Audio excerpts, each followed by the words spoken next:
So I want to thank you all for joining us. And if you were here for the first half, this will sound familiar, but sometimes it helps hearing things a second time. My name is Erica Deem. I'm one of the Parent Resource Center liaisons. And I'm happy that I get to hear from some of these amazing programs just like you. So this is awesome.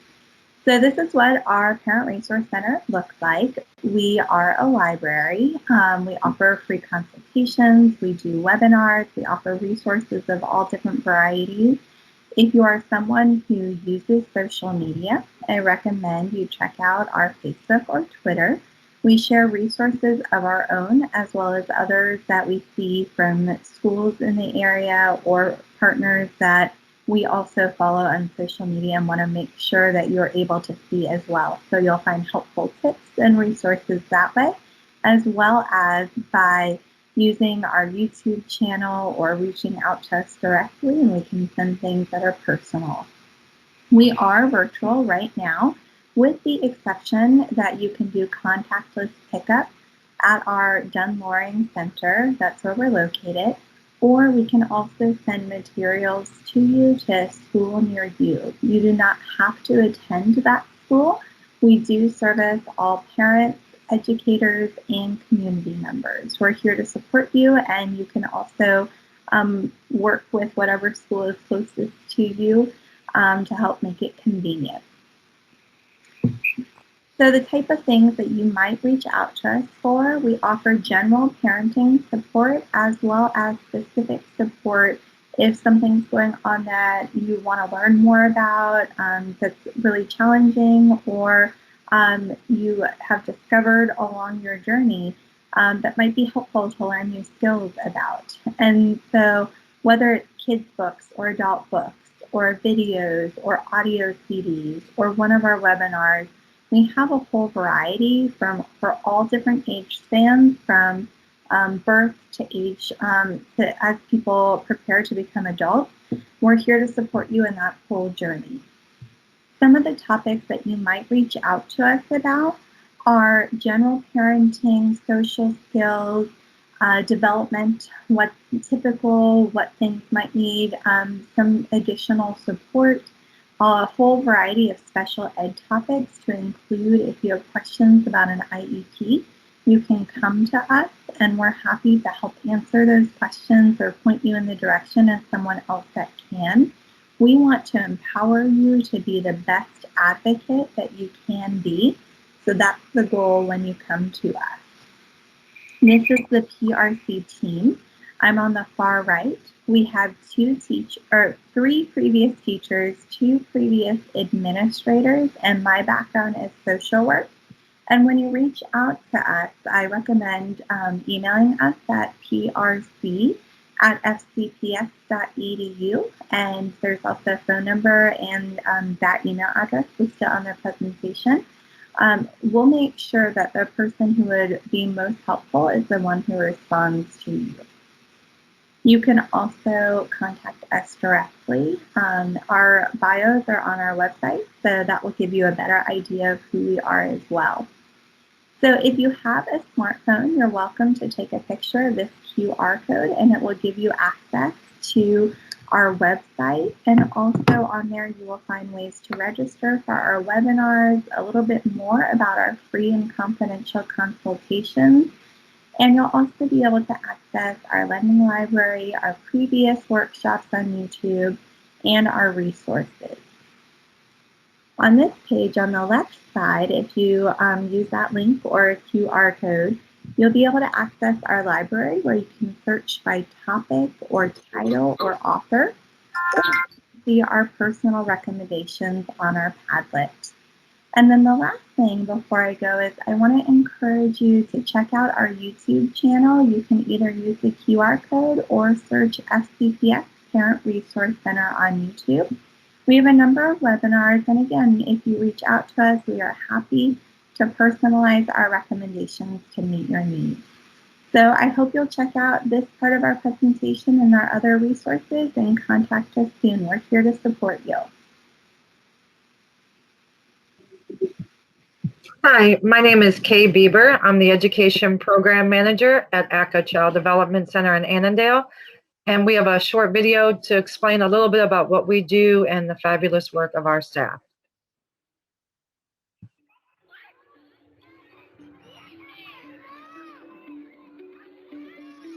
ACA Child Development Center is much more than a child care center. We are fortunate to have an incredibly dedicated group of educators among our staff who not only provide high-quality education, but are also committed to promoting the positive social and emotional development of children in our community. As a nonprofit organization, ACA is dedicated to helping the community using the premise that each person is capable of making a positive impact. Our mission is to provide high-quality care and education for children ages 3 months to 5 years. However, that mission has been expanded over the last couple of years to include service for school-age children all the way up to 12 years of age. The work that we do is not possible without the true support of everybody. And that's what we do at ACA. We engage with the different churches, with volunteers, with members of our community, with other organizations, with foundations, and together we are making a huge amount of difference in the lives of low-income and working families. We are very proud of the work that we're doing, and we know that our engagement with our children and the families in our community has changed lives for the better. Los maestros son personal completamente capacitados, están a la disposición de nuestros niños. Ellos les dan todo el soporte necesario para todas las áreas, para su crecimiento, la educación, la forma de hablar. Es un lugar seguro. Ustedes como padres se sentirán completamente bien, relajados yendo a sus trabajos y dejando a sus hijos en un lugar donde les van a dar amor, educación y sobre todo le van a dar la enseñanza para seguir en los caminos de la escuela, lo que es la enseñanza. My name is Jenny Chambi. I'm the Operations Manager of the ACA Child Development Center. I'm happy and proud to work and represent our organization that has been helping and supporting our community since 1967. We are in a period of time in which children that were here when they were little have their own children and they want to bring their children here because they remember the love and support that they received here when they were little. We get to learn about fun things and we get to do fun activities. And it's never just sit around. We always get to do something with our hands. They'd always make me feel so special because like they would like do everything to like get each kid like their own like spotlight. And there would always be friends who would want to play with you. The ACA community is so supportive and understanding, and it doesn't matter if you're a staff or if you're a family or a child that we serve, we're always working with you and connecting you to resources or specialists. And even during this time of the pandemic, we are working with our children and working with these specialists through telepractices to make sure that no child is left behind. We use the creative curriculum with teaching strategies, goal assessment to focus upon each child's individual development and provide age-appropriate learning opportunities through play. It was our staff that advocated for our children and families to stay open and to be here in person to support our children, support our working families who still continued and greatly needed childcare. And it's our staff who have just continuously adapted and adjusted to meet the changing guidelines, to find creative ways to do social distancing and keep things positive for the children, but while still maintaining those guidelines that we have to meet to try and ensure that we're keeping our children healthy and safe. The work that we do here is so relevant and so important. But now more than ever, I believe that there is a huge need for organizations like ours. Thank you for spending some time learning about what we do. Please know that you are part of the puzzle and that you can be a huge influence in the life of young children and families and our community at large.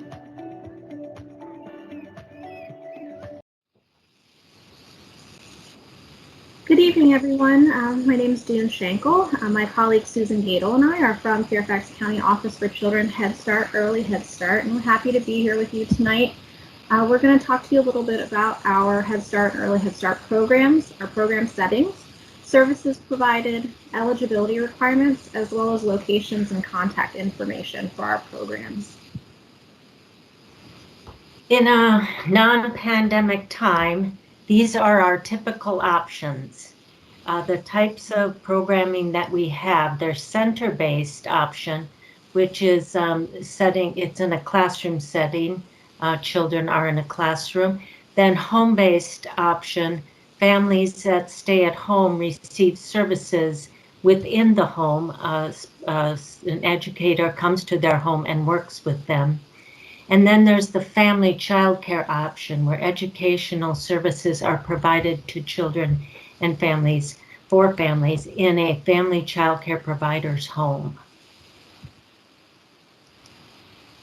The services that we provide through Early Head Start and Head Start range, starting with looking at education, supporting children's development in all areas of development, focusing on social emotional, language literacy, math, science, arts, and movement. And we provide these services even during pandemic times, depending on the programming.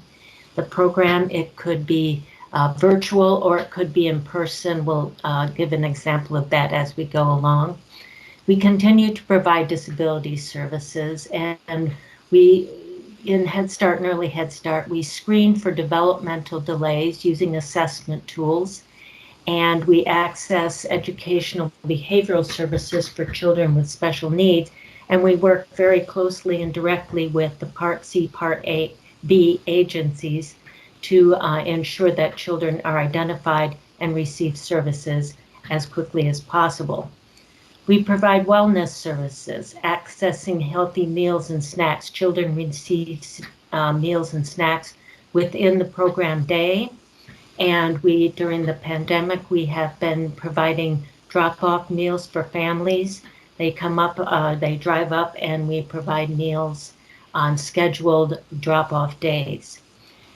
We also locate prenatal care for pregnant women and connect families to community services, including healthcare, dental, mental health services. Family Services works with families, providing some educational opportunities, as well as encouraging families to volunteer in the program.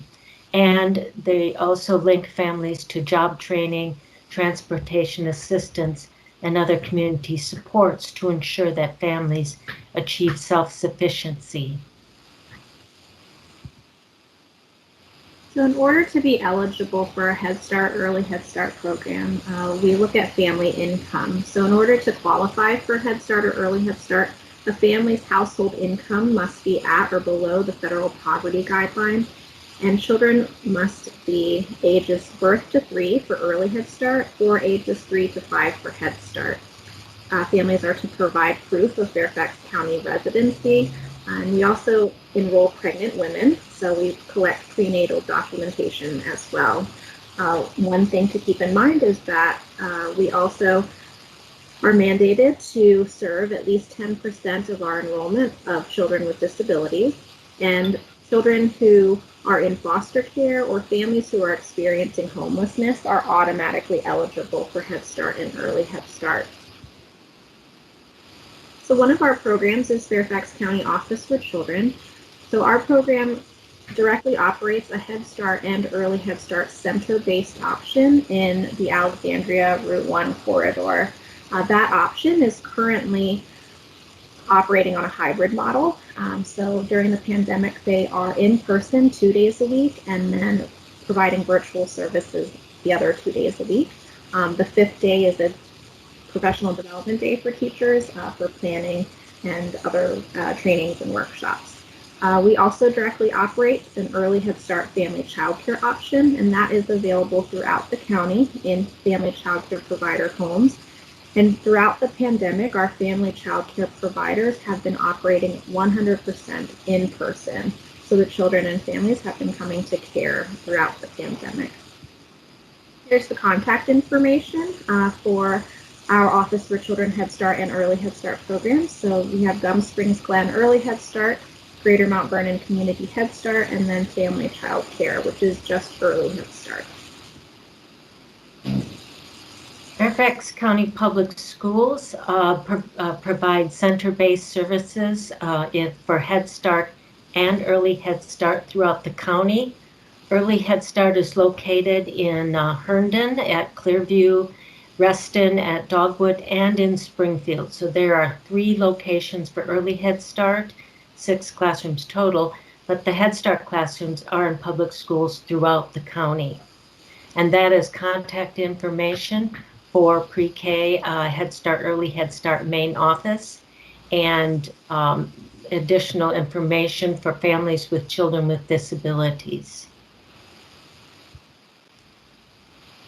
We also partner with a program at Higher Horizons Daycare Center, Inc., and they offer Head Start, Early Head Start center-based, as well as home-based, and that's in the Annandale Falls Church area. So we have some colleagues from Higher Horizons on the call today, so we'll let them share great information about their programming. But here is their contact information and information on their website as well. So this is our contact information. We're happy to answer any questions that you all leave in the chat for us, and thank you for having us tonight. Thank you. Good evening, everyone. My name is Weiling Liu. I'm a life safety educator from the Fairfax County Fire and Rescue Department. Tonight, I want to share a couple of resources from us for families. You can access both on the Padlet. It's 2 different activities. So we're going to go over a little bit about fire safety and also how to use these resources to your best advantage. When we examine fire safety, I like to divide it into 3 parts. The 3 P's of fire safety are prevention and planning and practice. So as I mentioned, the resources we're looking at today relate directly to these 3 initiatives: prevention, planning, and practice. Having a view at some fire facts, home fires do happen quite often in the United States. U.S. fire departments are called to respond to a fire nearly every 24 seconds.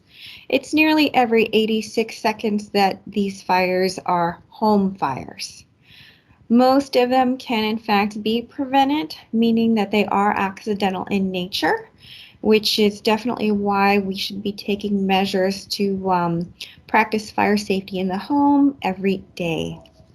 Lastly, working smoke alarms do save lives. It's been shown that most fire deaths happen in homes without working smoke alarms. So if you're not already aware of it, or if you have not already done so, if you're in need of smoke alarms for your home, you can access information about our department's free smoke alarms program on our website. This is the first of 2 resources that we're providing. We call it the Home Fire Safety Survey. When you use this, you'll find that it's a 2-sided document where you can go through your home and apply this safety checklist and examine your living area for heating hazards, electrical hazards, kitchen fire safety, and hazards for smokers. These are the items on this checklist are among the most common causes of home fires, which is why it's good to examine our daily habits just to make sure that we're in line with fire prevention in the home. If anything is checked as a no when you complete this safety survey, do your best to work towards making it into a yes. The other item that we're providing is called the Great Escape Challenge. This is an activity page for families to work together and do their fire escape plan. We encourage everyone to draw a map that's a floor plan of their home that shows all of the rooms, all of the doors and windows, and then you want to identify the best 2 ways out of every room so that everyone can get to the predetermined meeting place outside. The meeting place should always be away from the building, and it's a spot where everyone can wait for help when there's a real fire emergency. So just to review what we've looked at this evening, it's the 3 P's of fire safety: prevention, planning, and practice. It's been shown that families, that's children and adults alike, if they have not practiced their fire escape plan together, it's not they're not going to exit as quickly or as efficiently or as safely as they would if they practiced for a real fire emergency. So definitely do take advantage of these two items. First, complete the home fire safety survey. Secondly, work together as a family to execute the Great Escape Challenge. These are both two ways that you can keep your family safe from fire. If you're in need of additional resources from our department, please do be in touch. We're happy to answer any questions or provide further support. Thank you so much. Good evening, everyone.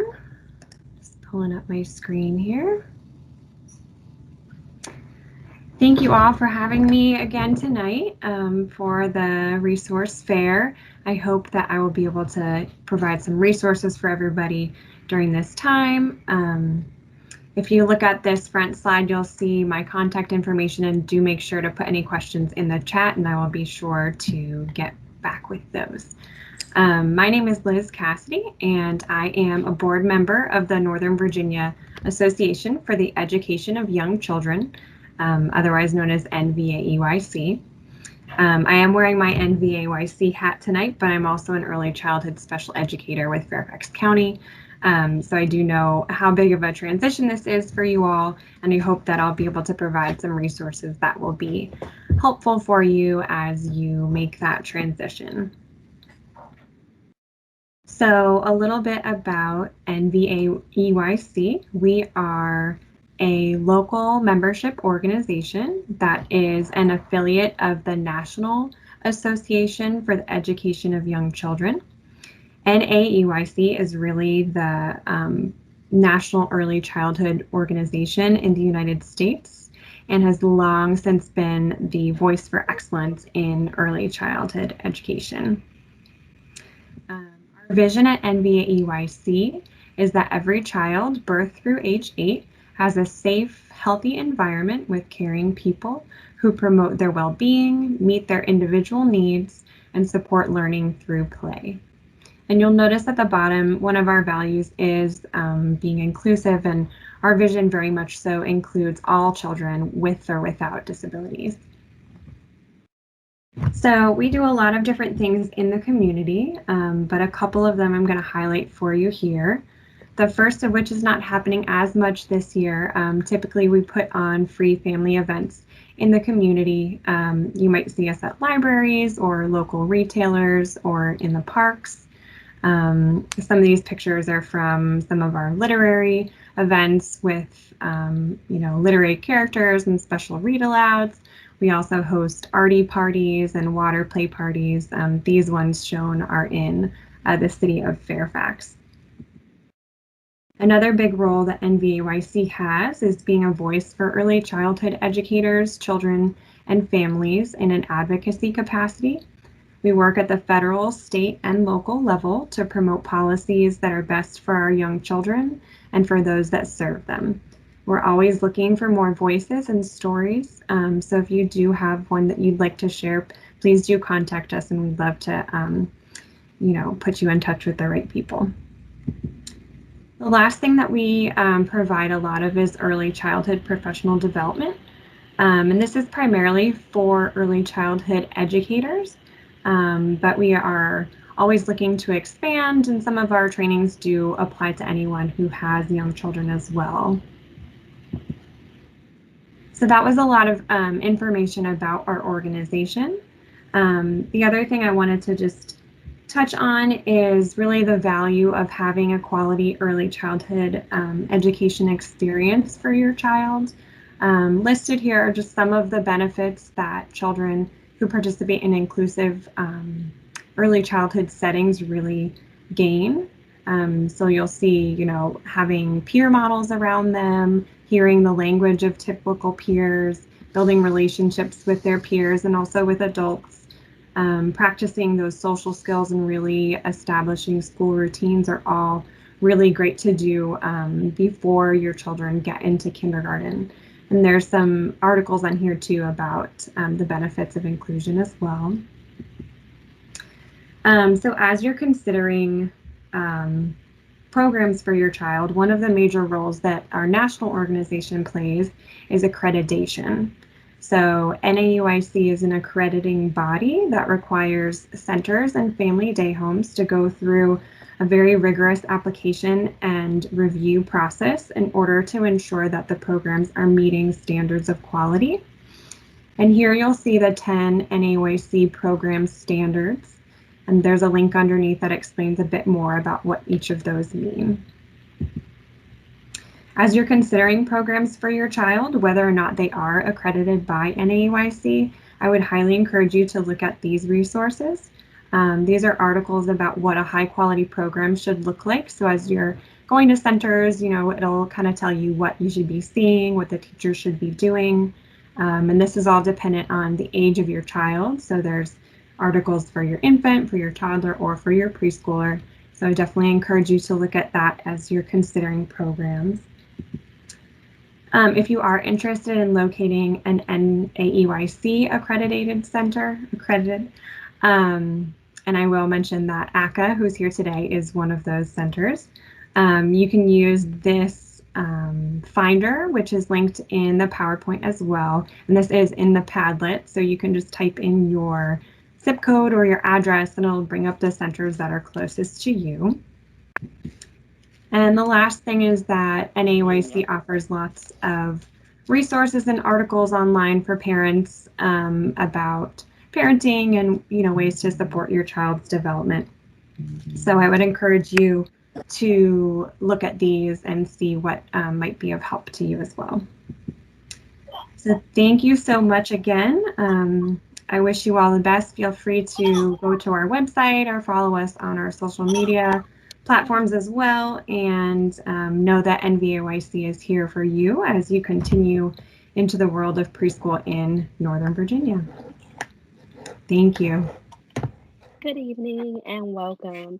My name is Liana Kakot, and I'm the Site Supervisor and Education Manager. I work with Higher Horizons at our 7 Seas location, and my colleague, Tiana Hubbard, is a home visitor from the Higher Horizons 7 Seas site. We do offer 2 programs. One is at Bailey's Crossword, which is Head Start and Early Head Start options, and mine is just solely Early Head Start and a home-based option. Our Head Start program services 3 to 5-year-old children, and the Early Head Start program over at Bailey's takes children as early as 6 weeks to 3 years old, while my Head Start has children from ages 1 to 3. Our home-based option serves pregnant women and children up to ages 3. Tiana's going to go over the eligibility requirements for our program. Hello, everyone. So our program is a free program for the community. However, we're based upon income. So we do follow the federal poverty guidelines.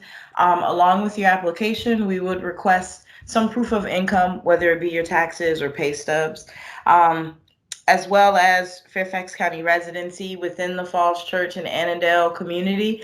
So we would require a lease or a statement from your apartment complex that says that you live there, as well as for your child if you're applying, a proof of birth for the child, and proof of pregnancy if you're a pregnant woman choosing to apply. We have a recruitment flyer that's been uploaded on the Padlet. So there's a link embedded into that flyer where you can access to begin our online application process. Now that things are virtual, we did implement some methods so that families could still apply safely. Now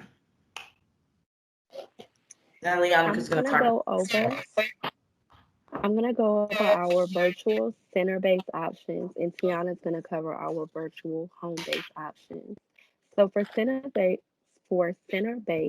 we offer classes Tuesday, Wednesday, and Thursday, with Monday and Friday being our family outreach days. Our schedules vary by classroom, and it's dependent upon whether when there's availability for families, and they also are recorded sessions. So if a family is not able to attend the live session, they do have the option to attend and watch the recorded session. Each family will receive what we call a family engagement advocate, which is an FEA. And what they do is support the family through the process, helping them to set family goals and identify issues, well, not issues, but strengths and needs of the family to help the child develop. And Tiana is going to talk about our home based option. So as we are all virtual now, as Ms. Leonica stated, we offer virtual video visits in the home-based program weekly to facilitate parent-child interactions. And the home visitor works as both parent educator as well as family engagement advocate. As parent educator, we use our curriculum is called Parents as Teachers for the home-based program. And we use this to help in educating our parents, providing them with developmental resources across all domains of development, as well as promoting the importance of parent-child interactions in their home learning environment, the child's home learning environment, which supports the child's ongoing development and prepares them for school. And our focus is school readiness all around. And as the family engagement advocate, we assist families to identify their strengths and also establish goals to help meet their areas of need that are identified as well.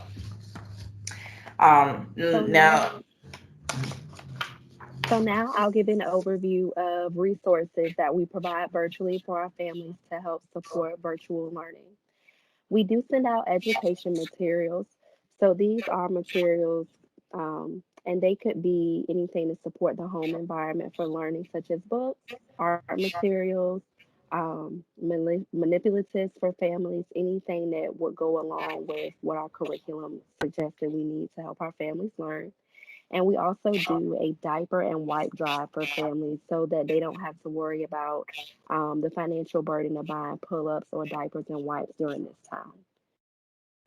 We also have began a food initiative where we are providing enrolled children 4 meals a week, 4 lunches a week, and we have been delivering those in the community. We have various locations within the community that we serve where we have a bus stop location and families can come and pick up their meals. And as well for families, because we are virtual, in a virtual environment, you need access to internet. You need to have the electronics necessary to connect with your virtual classroom. So we do offer our families iPads so that we can, and they're loaded with all of the apps that you'll need. So you won't have to worry about loading things. We have all of our apps loaded. So we do provide families with iPad for the year, as well as they do not have access to internet. We also have the ability to offer hotspots. So you'll have all the resources that you need in order to stay logged in virtually and continue to enrich your child at home. And we also have parenting supports.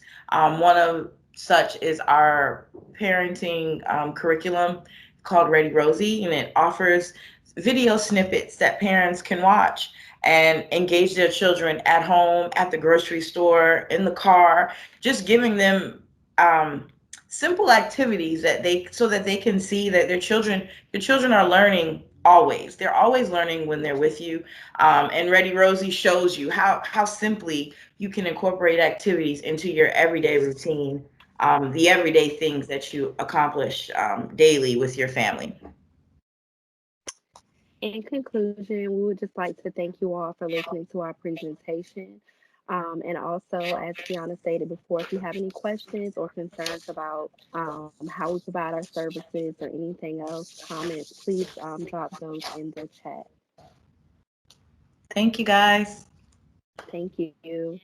I'm with Office for Children and Child Care Assistance and Referral. We help families find childcare and use subsidies in order to try to make that a little bit more affordable. Recently, our income guidelines have increased, which means that our income range is a little bit more accessible for families. So if you are interested in our program, you can always go to our Office for Children website, and then I'm also going to put my email in the chat so that you can always reach out to me with any questions you may have. And I'm happy to break down any of our requirements for you or give you any guidance there. And then also any guidance that you may need as far as selecting a daycare and how to use our website. All right, thank you guys. Thank you. And this concludes this part of the workshop with the Community Partners for Education. If you had trouble posting any questions in the chat, you could also email myself, Marlene Mireles, or Amparo Rodriguez, and she has our email addresses on her background. I'll go ahead and highlight her real fast so everybody can see. Or you can also email Marissa Myers directly. She put her email in the chat. And in case you don't have access to the chat, that's marissa.meyer, MEYER, at fairfaxcounty.gov. Or you can just email myself, mmireles, at prontotherapy.com, or amparo.solano-rodriguez at fairfaxcounty.gov. Thank you, everybody, for coming, and thank you so much to all of our community partners that presented. You all did amazing and shared great information. Thank you, everyone, for your time.